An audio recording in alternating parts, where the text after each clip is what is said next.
There are some people that who paint, they make sculptures, and they are painters, they are sculptors, wonderful. And there is another category of people who paint and make sculpture, but then they are raising questions about the nature of art.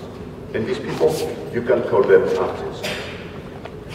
The first category, you know, they express themselves, they enjoy making paintings, they enjoy making sculptures, wonderful, I think it's fantastic.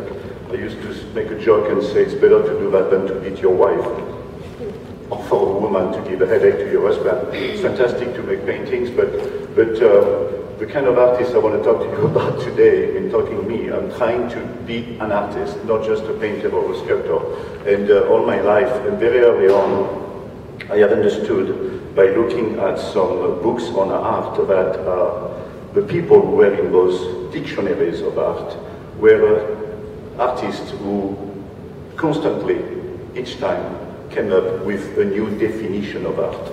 And it's true that when you look at what the Greek, what the Romans, what the Byzantine artists did, and Giotto and everybody, each time there is something new that you are learning. You don't talk about the people who paint like them. You only talk about those who change and make revolutions within the context of art. So very early on, when I was 19, I had already understood that, because I started very early to be involved with art.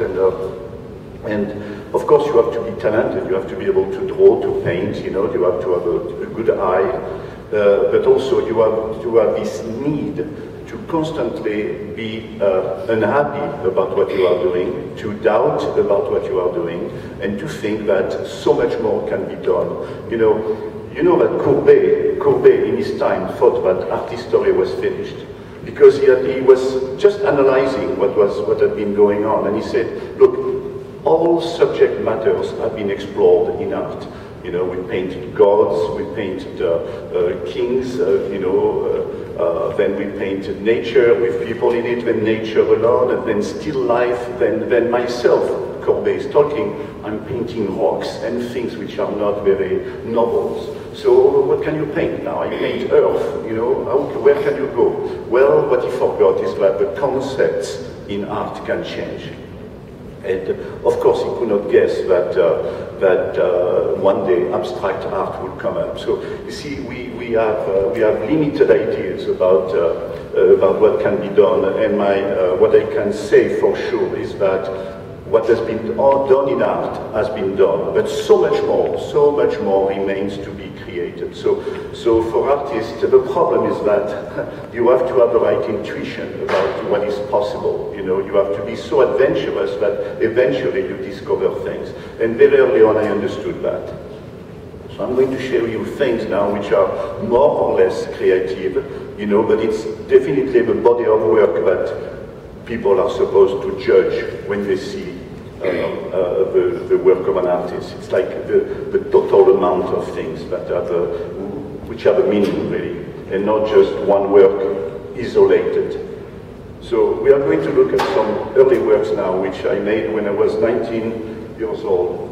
First of all, this happened one day. I was in the army in France, and I was already doing art. I started very early. I was 11 years old when I started doing art. Doing art, no. Okay, I have to correct myself. Making paintings, okay. I was successful in my village. Everybody wanted to buy my work. Of course, today, I wish I could buy everything and destroy it because it's so bad. But anyway, at the age of 19, I found myself in the army. And one day, I walked by a sort of cliff where there was, and of course the image is not very good at that time. We didn't have great cameras, especially the kind I had myself, but this is, how do you say, a spill of tar running down, you know, from the cliff. And I look at that and I was like very touched by that thing. I went back to some friends and I said, come with me, you have to take a picture of me in front of that thing because I think something is going on. And it's true that this had a big influence on me. I loved the tar texture, you know, black and oily. Here it's the reflection of light that makes it clear, but also the fact that gravity was creating the shape. It was the shape. It was a very natural thing. And from that, I started to make, well, this is when I started to use tar to make paintings. I love black, and that's why I love tar. But I thought that in order to make interesting paintings, I could not follow what Pierre Soulages had made with black. He was the king of black at that time. To my knowledge, I didn't know about Reinhardt at that time, who was doing those pure black monochrome paintings. So I just thought that if I pour the tar on the I was making them on paper, not on canvas. So if I pour the tar on the paper, and then with my feet I go like this, I will make some very spontaneous paintings that would not look like Mr. Soulages. So I was doing things like this to start with, and very quickly, these are a few variations. You can see that here the tar looks a little bit like the cliff and the tar that I saw, and here it's even more obvious. I used cardboard that I found in the street, and I was pouring paint or tar that was running down. Of course, it reminds us about the tar that we saw before. So this is 1 and 2 and 3, and another 1. Okay, then quickly I thought that we still had a composition, and I was just disturbed by the fact that there was a composition. I thought that the real thing was the tar. So I decided to show the tar itself without composition on the paper. So I did this and that. These are just, this is a diptych. And this is the first important thing that I did, in the context of my work. This is me. I put myself in the garbage, and I had a friend taking several pictures. This is one, this is another one. I don't think there is more, no. So we have only 2. Okay. The idea here is that I wanted to go beyond my activity as a painter or a sculptor. I wanted to put my body into the matter, and since the material that I was using was leftover things, I wanted to put myself in the leftover. And this is a sort of performance that I did only for those who know about Yves Klein here. Yves Klein made this jump in the void, and it's a very important historical performance that he made. And this was done only 6 months after. It's totally the contrary, where Yves Klein was still talking about something transcendental, something that was not real, men don't fly. Here I was talking about something which was real, down to earth, the reality of things, totally the contrary of Yves Klein. And as much as I admired him, I never agreed with his attitude. So I was definitely doing the opposite of it. So these are, yes, funny, the distortion is incredible, because normally they are vertical paintings, and here they look horizontal. But anyway, these are some tar paintings that I made when I returned to Nice in the south of France, and I started to work more seriously, more professionally, let's say, and I started to cover with tar completely all over the surface the canvas like this. So this is one, and one day I was coming out from and this is a very important thing that happened. When you think about the process of creation, there are several ways to think, to create. You can do things intuitively, you can do things rationally, but you can also do things by experience. And that day I was coming out of my studio, having done paintings like this, just pouring the tar again on the canvas, and I just wanted to breathe a little bit because the tar was smelling very bad in my studio. I walk and I go to the Promenade des Anglais by the sea in Nice, and I discover a big pile of gravel mixed with tar. Now, thousands of people, of course, saw that thing. It was just there in order to fix the street. And when I saw that myself, I stopped and looked at that, went back to my place. I had a friend who was a photographer, and I told him, come, you have to take pictures of me next to that, let me see, there is another one now. Okay, next to that pile of gravel mixed with tar, because for me, suddenly I was discovering the possibility to make sculptures as much as using tar on the canvas was a two-dimensional work of art. This could be a sculpture if I could install that gravel pile. I have other photos which are better than that, but they are not here today. You know, if I could install that, well, it would be a sculpture, and it would be very much in the context of my work. And I tried to think about how can I bring to the 5th floor of my studio, you know, in a stairway that was wide like this, gravel and tar, you know, it was impossible. So I decided to use charcoal instead. To use it, let me see if we have several. Yes, we have several. This one is a good image. We go back to, no, sorry. Okay, to use charcoal because it was easier to use. So I put a big pile of charcoal like this, and now people are going to tell me, but Bernard, okay, you put a pile of charcoal on the floor, and you are telling us that this is a sculpture. Well, yes, and I'm going to tell you, a sculpture is interesting when a sculpture doesn't look like another sculpture, because if it's really far away from the tradition or from anything you know about sculpture, then new parameters are being proposed, new definitions of sculptures are being given. And here you have a lot of things which are totally new, and I give you some examples. Now, for some of you, you know, you could say, oh, Bernar, you're talking about things that I don't quite understand, or I don't care about what you are saying. I like a work of art, or I don't like it. Sure, you can think like this, but some other people are more involved with you know, the nature of sculpture, the nature of art, and then you think about those ideas that I'm going to tell you about. You see, here you have a pile of charcoal. Now, the pile of charcoal is never going to be the same. But sculpture originally was thought in 1963. But if we today take some charcoal from a guy who is selling charcoal, tell him to put it here in the middle of this room, this will be the real piece of mine from 1963. And that piece can be exhibited here today in Singapore, but at the same time it can be shown in Germany and in America. Each piece is the real piece. So there is not anymore that thing where you have the real work of art made by the artist. You know, this is a completely obsolete concept. There is no fetishism anymore of the work which was done by the artist.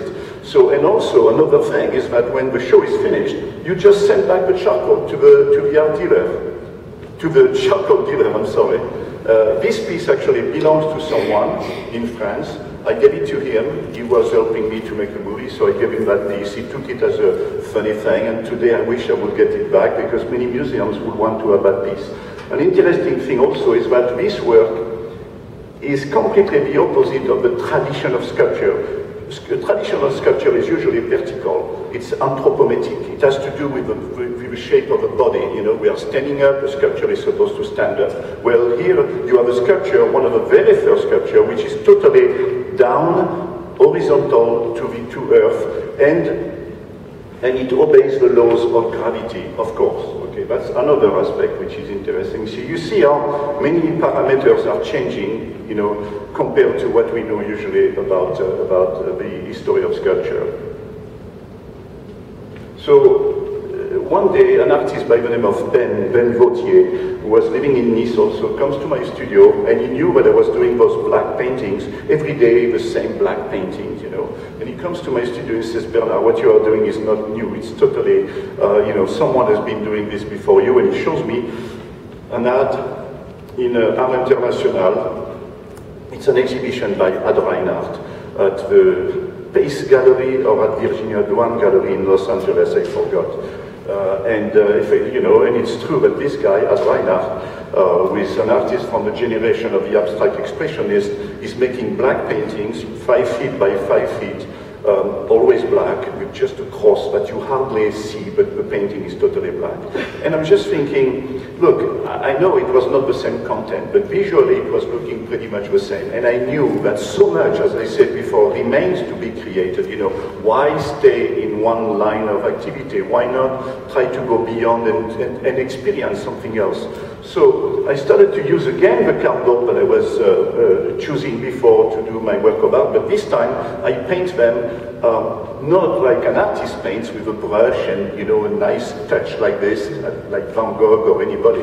No, I'm going to ask someone who is painting cars to paint my painting. So I start to be totally detached from detached from my painting by asking someone to paint instead of me. So I started to paint some wall reliefs. We don't see them like this very well. unfortunately, because we have so much light. But you see, there is just a small composition, very simple, very minimal in a way, and it's painted, as I said, like you paint a car.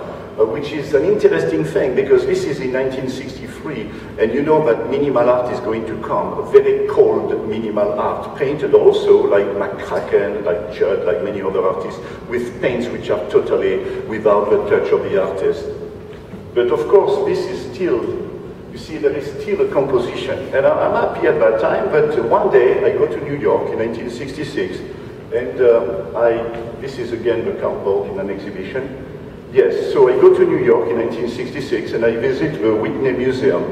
And there I get a big shock because I see for the first time in my life an exhibition of minimal art with, you know, Sol LeWitt, Robert Morris, Carl Andre, Fleming, Donald Judd, all those guys, you know, who were extremely radical. You know, what I loved to do was exactly what they were doing, but they were doing it in a much more radical way than me.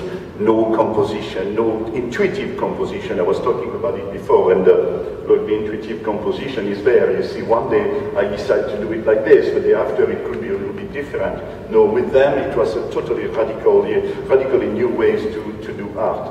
So I decided to stop that and to do something which was going to be more industrial also. I called the cardboard painting industrial paintings.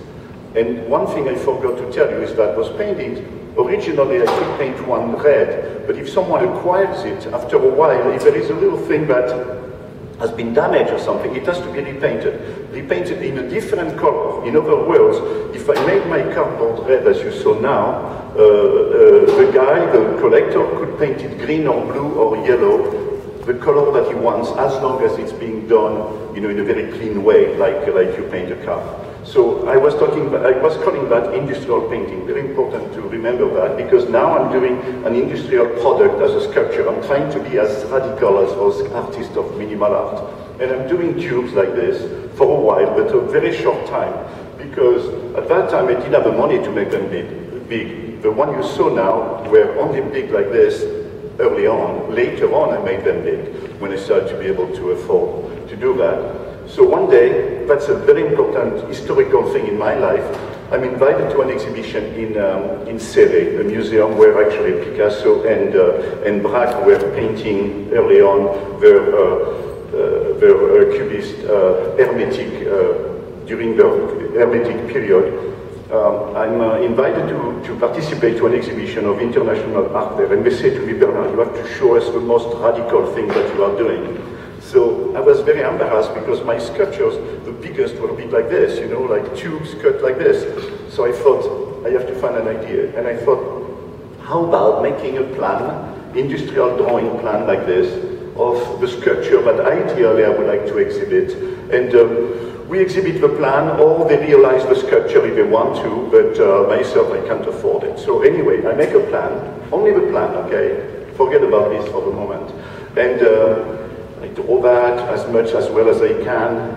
These were done by someone else later on. I mean, later on, the same month, but it was done by professionals. But the first one I made was done in a very sort of sloppy way. But anyway, pretty good like this. And suddenly I look at this plan, I put it on my wall, and on the wall, and I look at it, and I'm thinking, that's perhaps more interesting than to make the tube, because how about thinking that the information about an object is just as interesting as the object itself? And I start to think about this, and I see also that, you know, we are in 1966, you know, and at that time, presenting a plan like this is something totally original. I mean, you know, and I'm thinking, how about forgetting about the object and going into making industrial drawings? And I made one. I had a brother who was an industrial designer. I went to his place, to his room, I stole some books, and I started to copy some of those industrial drawings, you know, with all those information, you know, very technical information. So I do that, and then quickly I think, oh, but there must be another way to make okay, I will come back to that. I can be even more radical than that. How about if I present a pure mathematical diagram? You know, I'm experiencing, I don't know where I'm going. I'm not like saying, oh, this is going to be very important in the history of art. No, I'm just saying, how about that? Why not? You know, there is a theory of the why not. Bachelard, the French philosopher, was very much talking about that. It's a way to go beyond, say, you know, we could think about this idea, well, let's do it, why not, you know, and that's how I was functioning myself. So I go to a library, I find some book on mathematics, and I start to copy some mathematical diagrams like this one. That came a little after, but anyway, this is a very typical one, where you have you know, the graphic representation. Not only do you have it, but you have also the title here, you know, that says what it is. And I'm looking at that and I think that, well, I'm really doing something else since this, you know, I'm an artist, I'm a painter, okay? Let's assume that. Now, this doesn't look at all like an abstract painting, at all. That doesn't look at all like a figurative painting. Definitely. So I'm thinking, look, perhaps I'm like somewhere and there is perhaps something to do. But then, okay, I have a little story. How many hours do we have here to study? If we finish at 9 o'clock, it's okay. So, I'm going to tell you that that's a very important thing because you see, we have ways of thinking and we are totally conditioned by what we learned before and we don't think that art can be something else. So listen to that story. I'm in my studio and I have 7 or 8 or 10 paintings of this style in the room, and I call a friend of mine, a young artist who is doing contemporary art, I mean, you know, the most advanced things at that time, and I say, come and see what I'm doing, I'd like to know what you're thinking. The guy comes and you look at my work and he goes like, well, Bernar, you know, it's very original what you're doing, you know, very original, I never saw that, but Bernar, this is not art, this is mathematics. And I say, yes, but you know, it's painted on canvas. I mean, I don't have anything to tell him really. I have not thought about it. I don't have any theory about that. And but I say, look at it. You know, it's interesting because it's different. It's adventurous, but I don't have an explanation. Okay, I keep on working. The guy goes away, and 2 weeks later, I invite someone else. Could have been Armand, you know, the sculptor Armand. Could be him. Could be Ben. I don't know. I forgot, but the guy comes to my studio and I say to him, what do you think? You know, he says, Bernar, come on, you know, this is not art, this is mathematics. And that day I had something to tell him. I said, look, think about this. Suppose that since the beginning of art history, all artists in all countries painted only in an abstract way. They never did any figurative art, with no figuration, nothing, never any representation of the world around us, only abstract. Okay.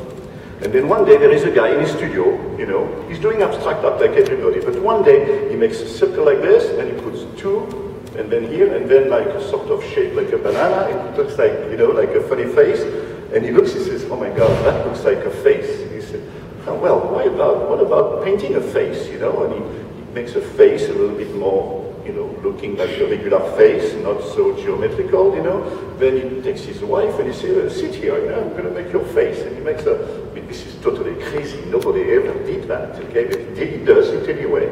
And after 2 weeks of making faces like this of his wife, he invites a friend, you know, and the friend comes and the guy, the artist, says to his friend, what do you think about this? The guy looks at it and he says, well, it's original, you know, it's not art, it's your wife. You see how we are conditioned by our cultural references. We know what art is because we have seen it in all the books, but we cannot accept that art can look like something else. And this is the situation in which I was at that time. So I thought, look, you know what, those guys, they do what they want, I'm going to do what I want, and I started to develop a sort of art that was, okay, let's say, very rational, very objective. I was not expressing my feelings through my work. It was totally cold, it was like information about the world here, but I have some other pieces that come after. You see, this has to do with nuclear physics, you know, that's enough. There are so many things to talk about. Anyway, I started to get involved in a direction like this that I could not totally explain, but I thought it was interesting to go again against all the streams, you know, against everybody, what everybody was doing. So I started to use more and more scientific information. One day I thought, why presenting all the time something which is visual? How about having a lecture on science, you know, being read by someone, and I will present that as a work of art. So I did, as you can see here, and I exhibited that very early on. This is an exhibition somewhere in France, in Villeurbanne actually, where I showed pages of mathematical information like this, you know. I had a book put on a stand, and that was the title page and content page of the book.